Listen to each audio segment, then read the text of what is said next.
इतिहास साक्षी छ ठूला सपना देख्नेहरू कहिल्यै सजिलो बाटो हिँडेनन्।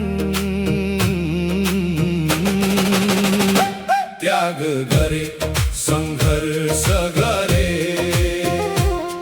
अनि संसारलाई नयाँ बाटो देखाएर गए।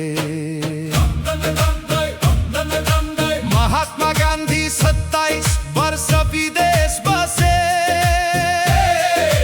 भारतको स्वतन्त्रताको सपना बोकेर फर्किए। राम 14 वर्ष वनवास बसे, त्याग र मर्यादाको बाटो संसारलाई देखाए। बुद्धले जीवनभर घरको मोह छोडे, ज्ञानको ज्योति बोकेर संसारभर पुगे। पाण्डव 13 वर्ष गुप्तवास बसे, सत्य र न्यायको पक्षमा इतिहास लेखे। त्याग गर्नेहरू हार्दैनन्, सङ्घर्ष गर्नेहरू मर्दैनन्। शरीर मरे पनि विचार बाँच्छ,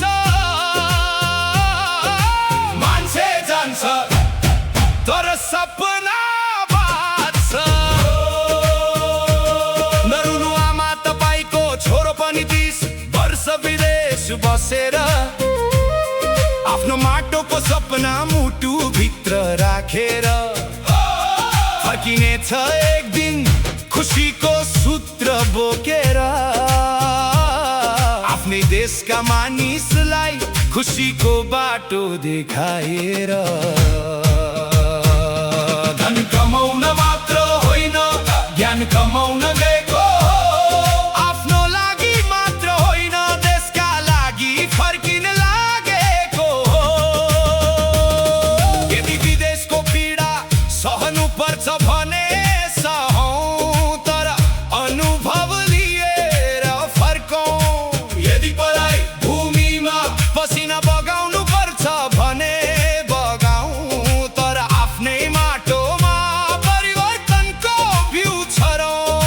गान्धीको त्याग, रामको मर्यादा, बुद्धको ज्ञान, पाण्डवको सत्य, यी सबै बाटो एउटै ठाउँमा पुग्छन् मानवताको उज्यालोमा।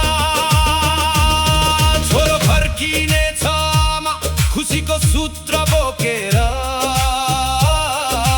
देशलाई खुसी सिकाउनेछ र एक दिन मुस्कुराउँदै मर्नेछ, तर उसको विचार कहिल्यै मर्ने छैन।